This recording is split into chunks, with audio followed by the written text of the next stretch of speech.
Salut chers amis et bienvenue à cette nouvelle vidéo. Dans cette vidéo, nous allons traiter les ITM qui portent sur un nouveau cours qu'on n'a jamais abordé. Il s'agit de l'électronique digitale, connu sous le nom d'automation. Et ces cours ou cette vidéo s'adresse aux élèves finalistes de la 4e année électricité. Alors, on a les questions qui sont là. Ce sont des questions qui ont été posées dans les examens, au cours des examens d'État des éditions passées. Nous allons résoudre ça ensemble. Dans cette vidéo, nous allons d'abord résoudre les 3 premières questions. Ensuite, nous allons vous présenter une nouvelle vidéo dans laquelle nous allons vous présenter la continuité de cette série de questions. Alors, au numéro 1, on nous dit déterminer les nombres des digits utilisés dans les systèmes de numération hexadécimale. Nous allons d'abord faire le numéro 1, ensuite nous allons résoudre les numéros 2 et 3. Déterminer les nombres des digits. D'abord, lorsqu'on dit digits en informatique, digit, ça veut dire chiffre. Donc ça veut dire chiffre. Déterminer le nombre des digits utilisés dans les systèmes de numération décimale.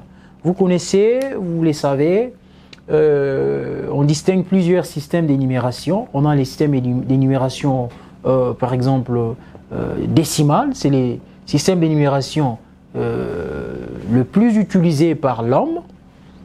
On a les systèmes de numération binaires, les systèmes de numération hexadécimale, octale, ainsi de suite, qui sont des systèmes de numération utilisés en informatique.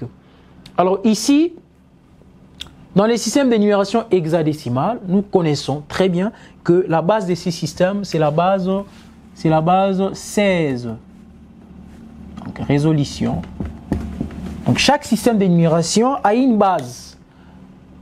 Et cette base constitue les nombres de digits ou les nombres des chiffres utilisés dans ces systèmes. Prenons l'exemple du système binaire. Dans les systèmes de numération binaire, la base c'est 2 et les symboles utilisés là-bas c'est 0 et 1. Donc dans les systèmes de numération binaire, on ne peut pas voir un autre digit à l'exception de 0 et 1. Et quand on est dans les systèmes de numération décimale, les digits sont au nombre de 10 et ces digits vont de 0 à quoi? À 9. Donc là-bas, on a 0, on a 1, on a 2, jusqu'à 9. Par contre, dans les systèmes de numération hexadécimale, nous allons des 0 jusqu'à quoi? Des 0 jusqu'à 16. Des 0 jusqu'à 15, pardon. De 0 jusqu'à 15. Des 0 jusqu'à 15. Il y a une exception pour ces systèmes de numération hexadécimale. Dans ces systèmes, à partir des 10, on commence à utiliser des lettres. Donc, c'est un système alphanumérique. Donc, où on a des symboles en digits et des symboles en lettres. Donc, à partir des 10, on utilise la lettre A qui vaut 10, la lettre B, 11, la lettre C, 12, la lettre D, 13 et la lettre E, 14, enfin la lettre F, 15. Donc, ces systèmes ici va de 0 jusqu'à 15. Or, 15 dans ces systèmes ici est noté par la lettre F ou est désigné par la lettre F. Et donc, c'est ça. Et puisque dans les systèmes de numération décimale, par exemple, on a 10 symboles, les 10 symboles constituent la base de ces systèmes. Donc, on va dire que les systèmes de numération décimale a pour base 10. La base, c'est 10. Et dans les systèmes de numération hexadécimale, la base, c'est combien? La base, c'est 16. La base, c'est 16. Et donc, ici, la réponse, ou la bonne réponse, c'est l'assertion 5. C'est l'assertion 5. Donc la base ou les nombres des digits utilisés dans les systèmes de numération hexadécimale, c'est combien? C'est 16. Pourquoi? Simplement parce que ces systèmes comprennent 16 symboles. Parce que si vous comptez des 0 jusqu'à 15, vous allez constater exactement qu'il y a 16 digits, 16 symboles qui sont employés dans ces systèmes de numération. Voilà, donc le numéro 1, la bonne réponse, c'est l'assertion 5. Alors, nous allons prendre le numéro 2. Au numéro 2, on nous dit, pour les logigrammes représentés ci-contre, l'équation de la sortie est... Alors, ici, on a un logigramme qui est là. Et dans ces logigrammes, vous connaissez un logigramme, c'est quoi? Un logigramme, c'est en quelque sorte une représentation schématique où on a la présence de portes logiques. Où on a la présence de portes logiques. Alors, ici, on a la porte logique ou la fonction logique que nous appelons non. La fonction logique non. Ça, c'est la fonction logique non. C'est la fonction logique non. Je vous rappelle, on distingue deux familles de fonctions logiques. On a les fonctions logiques dites de base, hein, fonction logique de base, les fonctions logiques de base, et on a les fonctions logiques dérivées. Alors, dans la famille des fonctions logiques de base, on distingue la fonction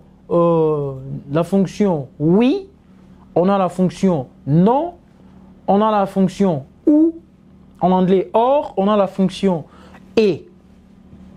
Et à partir de ces fonctions logiques de base, on peut former d'autres fonctions logiques, dites les fonctions logiques dérivées.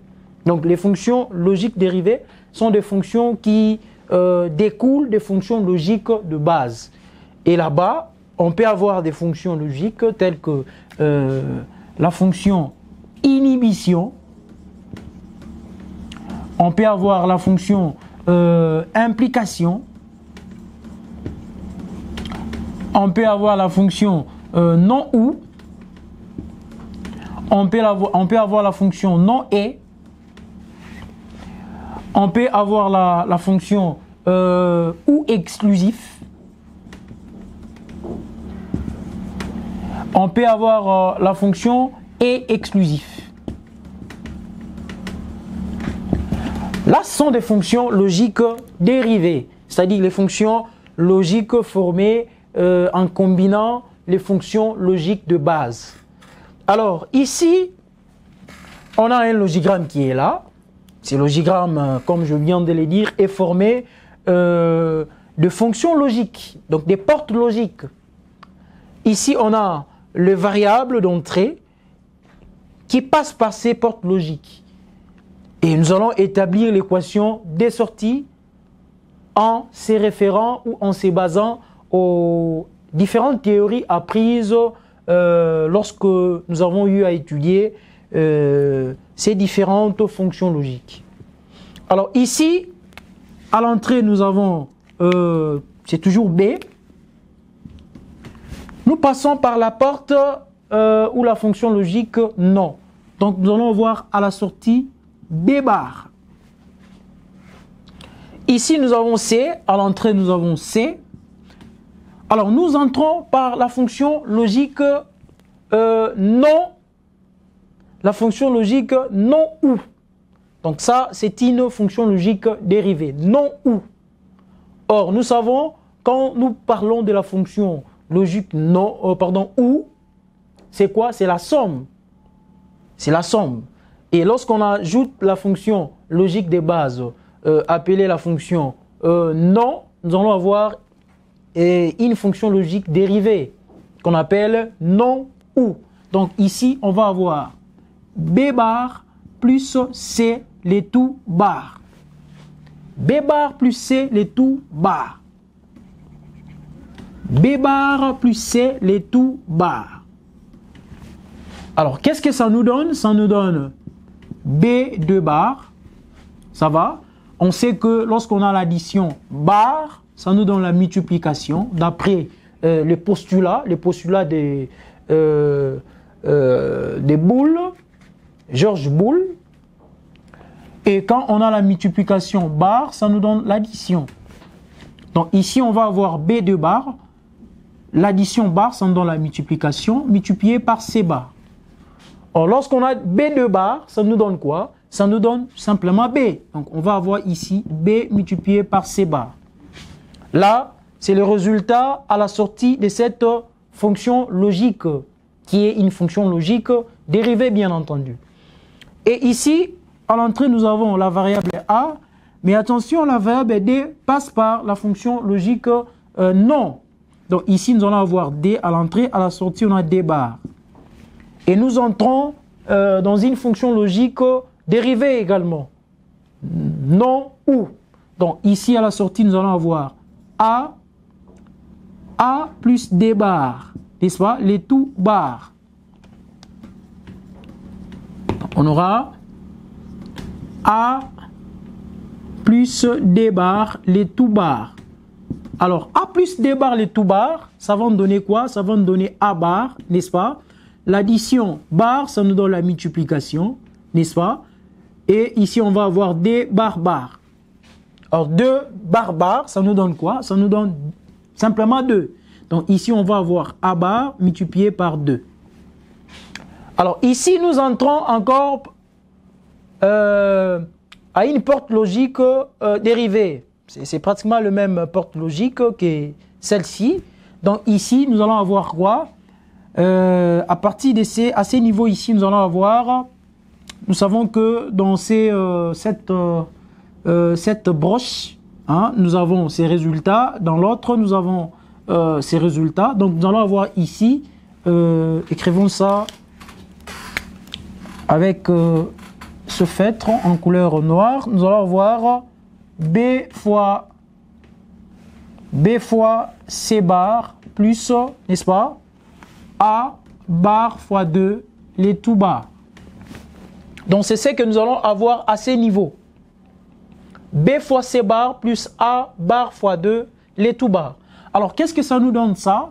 Ça nous donne simplement, on va avoir B bar, la multiplication bar, ça nous donne l'addition, et on aura CD bar, n'est-ce pas?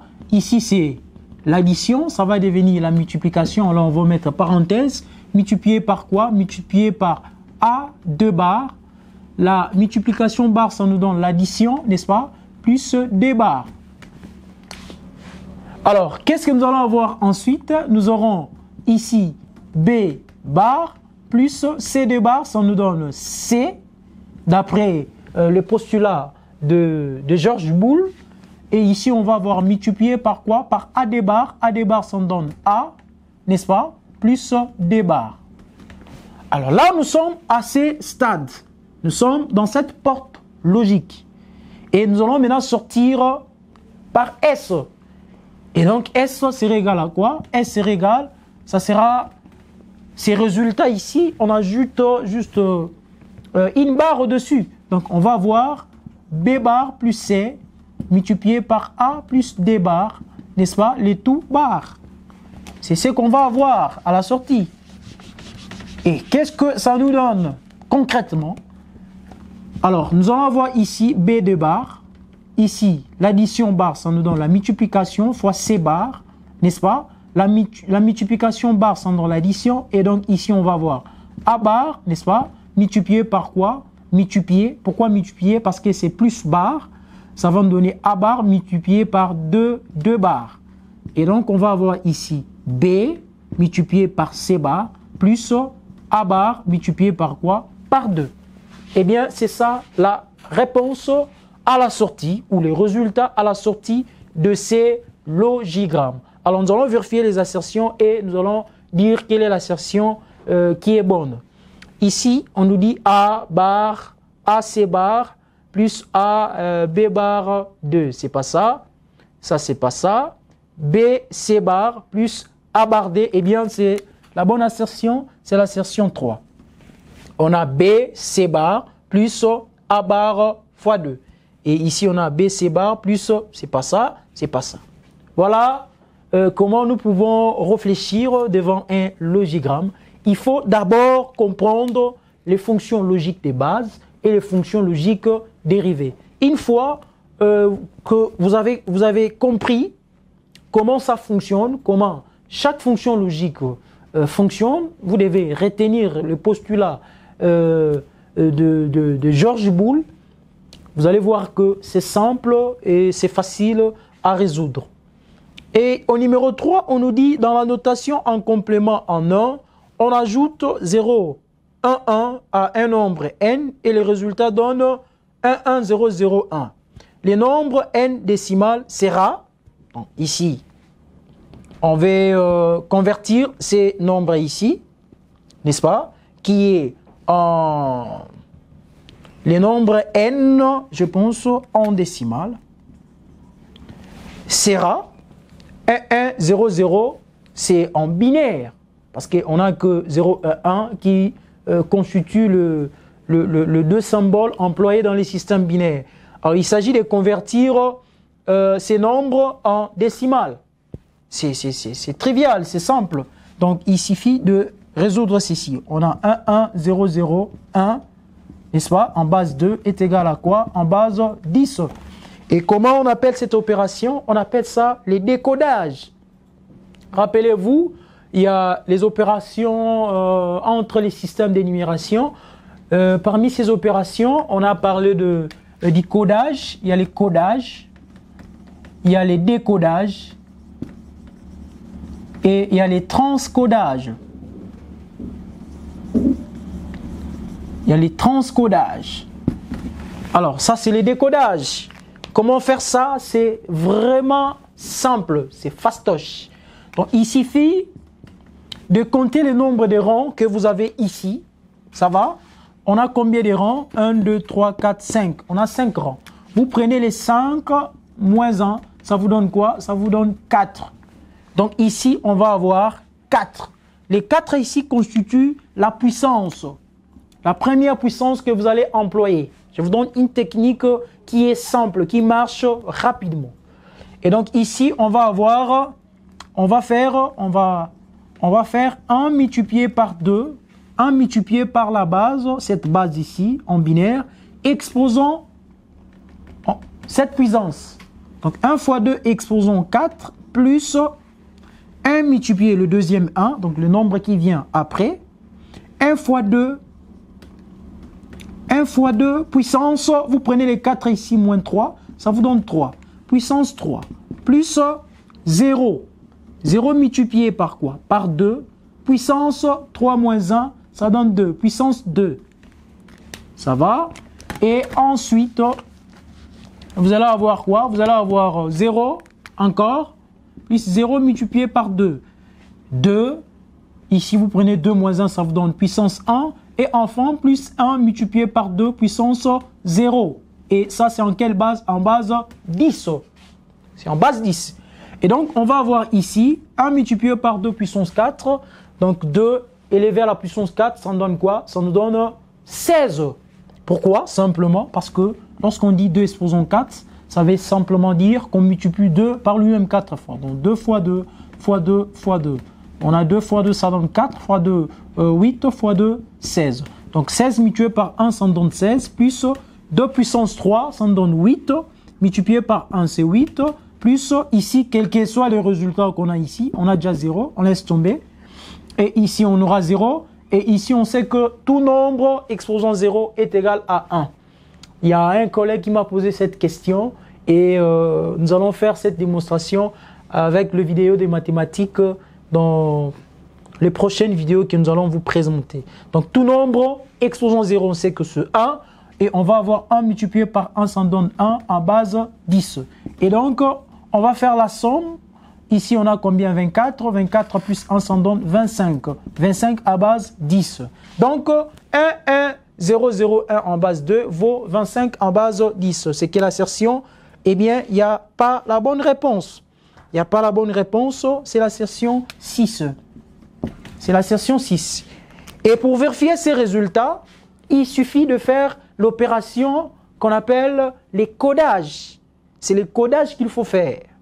Donc, vous pouvez faire les codages pour faire la preuve. Preuve, vous faites les codages. On fait les codages. On fait les codages. Comment faire les codages? C'est trivial, n'est-ce pas? C'est trivial. Donc, il suffit de prendre ces nombres ici, 25 divisé successivement par 2. Par 2 ici, ça nous donne combien? Ça nous donne 12, n'est-ce pas? Fois 2, ça donne 24. On reste avec 1. Par 2, ça nous donne quoi? Ça nous donne 6. On a 12, n'est-ce pas? Ici, on reste avec 0. Par 2, ça nous donne quoi? 3. On a 6. On a 0. Par 2, ça nous donne quoi? Ça nous donne 2. Pardon, ça nous donne 1, n'est-ce pas? On a 2 et on a 1. Voilà, l'opération s'arrête lorsque le quotient, ça va, est inférieur au diviseur. Et c'est à ce niveau qu'on arrête le résultat. Et le résultat, c'est le rangement de tous les restes notés en sens inverse. On commence par le quotient, ça va. On commence par le dernier reste jusqu'au premier reste. Donc, on va avoir ici, c'est ça, le résultat. Donc, on va dire 25, n'est-ce pas, en base 10 vaut quoi? Vaut 1, 1, ça va, on commence par les quotients, 1, 1, 1, 1, 0, 0, n'est-ce pas? 1 en base quoi? En base 2. Et si vous vérifiez, c'est exactement ce qu'on nous a donné ici. C'est 1, 1, 0, 0, 1 en base 2. Voilà, on conclut qu'il n'y a pas une bonne réponse dans ces assertions proposées. Voilà, chers amis, on s'arrête ici pour cette première vidéo d'un cours tellement important qui dérange beaucoup le technicien. Et on se voit à la prochaine vidéo où nous allons traiter d'autres questions portant sur ces cours d'électronique digitale qu'on appelle communément automation. Et avec moi, on se retrouve à très bientôt et je vous dis bye bye.